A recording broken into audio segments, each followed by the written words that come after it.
Hi, everybody. Thanks for watching Joker Joker TV. I'm Sister Slayla, and this is Super Duper Serial News.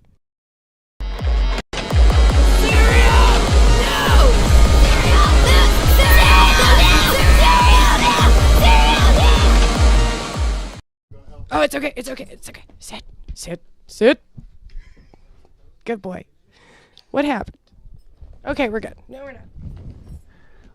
This is Serial News, guys. I fixed it.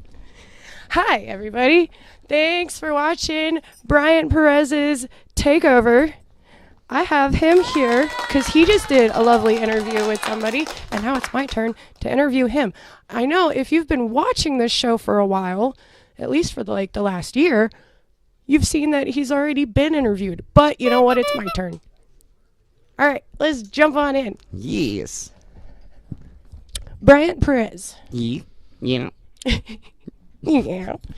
If you were president, what would your first what would your first thing be? What would your first law, change of whatever? What would your thing be? Wow. What a question. I would make it to probably some kind of Robin Hood shit where there's a cap and the really, really fucking rich, something with, all the tax shit that they do and everything. It needs to be kind of passed down. So I would make it to where the minimum wage is increased and everyone that's on the bottom, there's no bottom anymore. Take care of poverty, food, homelessness, that kind of thing. Make sure that everyone is good overall, because I feel like if everyone is overall happy and in a good position, then I feel like the world or that area would be a lot better. And, of course, crime and all the bad things are still going to happen, but I feel like it just would be a better place to be. Wow, that was way more wholesome than I thought it was going to be. Or The Purge. Yeah. Okay. So if King Kong had to fight 500 zombies, who would win? King Kong. Yeah, Okay, the big boy, angry gorilla guy. I don't know. We were talking about gorillas earlier and zombies, and it made me think of this question. So, I mean, King Kong, depending on the version or whatnot, his skin might be real. Because I'm thinking, okay, maybe he makes a mistake or he falls asleep or something happens, and a little small zombie just ends up crawling and biting him in the right spot, and there you go. But I just, if his skin is so thick or something like that and a regular human can't really bite into and pass on the virus, then I think it'd be King Kong all day. Like daddy long leg spiders can't bite us, but they're most venomous spiders? Yeah, kind of like that. Yeah. Ooh, would the zombies be more like fleas at that point? Almost. Yeah, but like not even good fleas because they can't even do nothing to them. They're just like in his fur, just like, get off me. Yep. Maybe an itch. Yeah, maybe slight irritation, and of course he would just get up, walk away, and be away from it all. So Grunt. King Kong. King Kong over 500 zombies. Yep, I think I agree with you on that one. Actually, thinking about it. Oh yeah, look, X64 graphics says King Kong trumps. Oh yeah, see, everyone agrees. Yep. What wonder? World War II million Z. Oh, World War Z. Oh. A million of them Horde versus Kong. That's a little bit different because those are pretty strong. Those were cancer zombies, right? Or what was it was like mad cow disease? Yeah, and they got I just remember they got so powerful and kind of fast and all that remember that scene where they started running all on top of each other and got over like a wall? They were just angry. Yeah, that might be an interesting one. There were so many of them at one point. Yeah, especially when they were in like where were they? Israel?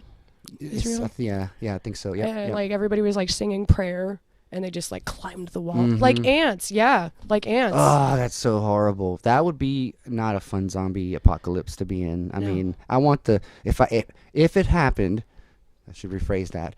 That's like I want it to happen. No, I would want like the slow ones, where but somehow where things go to shit, and then again, everyone's got to survive and fend for themselves, and it's not just like, oh, I'm rich and I have a big ass place and I'm good.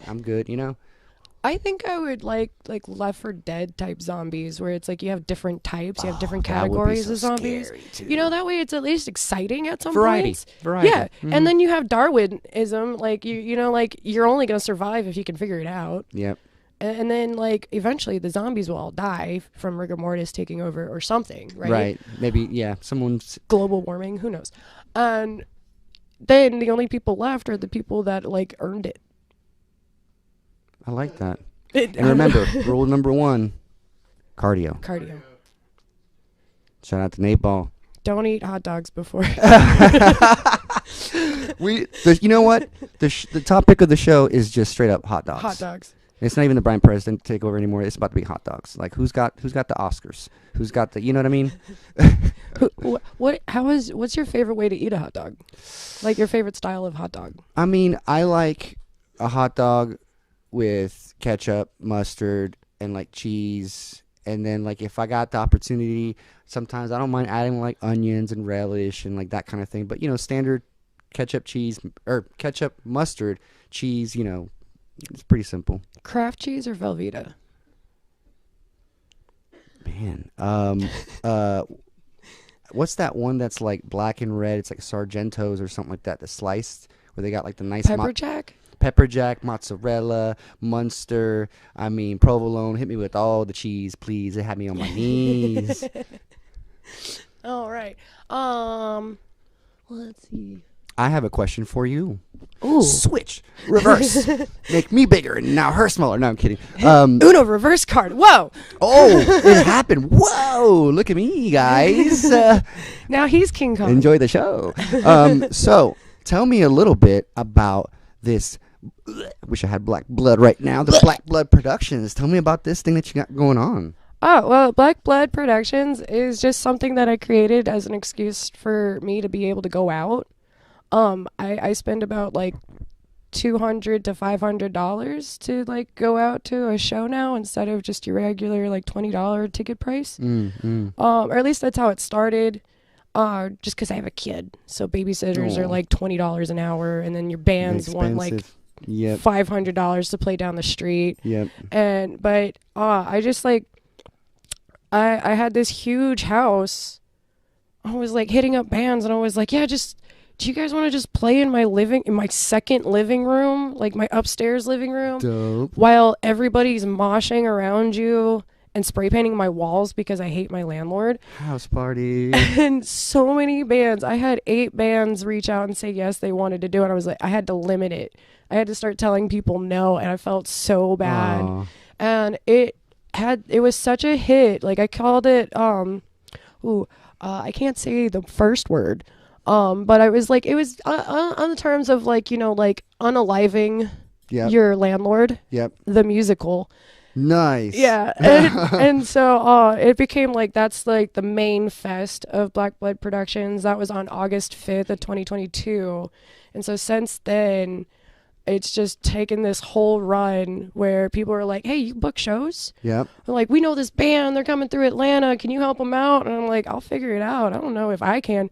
But I've got all these contacts from I've been promoting music when I lived down in Florida. And then I moved here about 10 years. I moved to Atlanta about 2014 or 15. I can't remember anymore. And I lived in a punk house where I would have to swim through a mosh pit just to get to my bedroom after working an 8-hour shift. And like, I just grew all these contacts and these networks. I've met all these crazy, amazing bands of different genres. I mean, like, you do hip hop mostly, but then you also branch out. You just did a metal song. I have friends that do synth pop and dark wave. I have got goth band friends. I've got cover band friends. Love it. Like, and then most of it's punk and metal because that's just like the draw all. Everybody wants to go in a mosh pit. And then like after that show in August, after it had such a great turnout, I was like, I need a name for this. I love it. And so I just came up with Black Blood Productions, and I wanted it to be productions because I wanted to branch out to be more than just booking and promoting. But for now, like, that's all I can handle. That's beautiful though. I absolutely love it. I hope to get involved with all the stuff that you're doing too. And then of course, like I said, Black Blood, and I do the little Black Blood stuff sometimes. Like, ooh, the promos. I see them. We've got ideas cooking. We got ideas with the sauce, with the good sauce. The sauce in your cereal bowl. Oh, I'm small again. Okay, now you got to keep asking. Oh, it's my question. Yep. What is your favorite type of aquarium fish? Whoa, aquarium fish. Damn, I have not ever thought of that. Someone said something that I have no idea even what it is. So I'm gonna go with. There's probably some fish that's like bluish and purplish, and it's probably got like long fins or something like that. That'd probably be something I'd go for. A beta fish? The fighting fish? Panda Hawk Creations, aka Justin, busting on the side. He said yes. Whoops. Thanks, man. All right. How many more questions do I have time for? We have one more question. One more question. All right. This is the most important, the most super duper, most importantest ever honkinest question of all times. Oh, you want me to honk? Yeah. Brian, what is your favorite cereal? Ooh, it kind of switches, but it is in the same vein. I do love me some Fruity Pebbles or what do you call them? Cocoa Pebbles? Cocoa Pebbles? Cocoa Pebbles, not cocoa. Man, guys. But yeah, those are so delicious, and now you just reminded me that I have some Fruity Pebbles at home, and I'm going to be munching. So delicious. And then I have hot dogs too. So I might even do some cereal, some hot dogs, and you know what? That sounds like a great dinner for me right now. Slice the cereal the hot dogs into the cereal, or pour the cereal over the hot dog. Or cut up the hot dog in little pieces and then put the cereal in a blender and then blend it into like a little smoothie. Yeah. Hot dog smoothies Yo. for the win. Yes. Yes. All right. That was it. We love you, and you're still watching the Brian Perez Takeover. Coming up next, we got, we gave 2 little shots a dose. So let's, keep in mind, shout out to X64 Graphics with the badass film. We shot it in a few different locations. We shot it at Krog Tunnel. We shot it in a place in downtown Gainesville, somewhere else where I don't remember because I think I was just chatting or on my phone and I totally forgot, but it was somewhere in the woods. We saw a bunch of deer. That was awesome. That was with Justin, X64 Graphics, Matt Rule, aka It's the Pope, which we did the song together. And then of course the mixing and the mastering, Goodwood Sound, Red Tuxedo Mastering. I love you. You're watching Joker TV. I can't hear myself, so I probably unplugged it. But Oh, you did. Oh no. You're watching Joker TV. You're watching Dose. You gotta say your thing, Slayla. And remember, keep your spoons close, because we'll be back next time with a big bowl of cereal news. Cereal! No!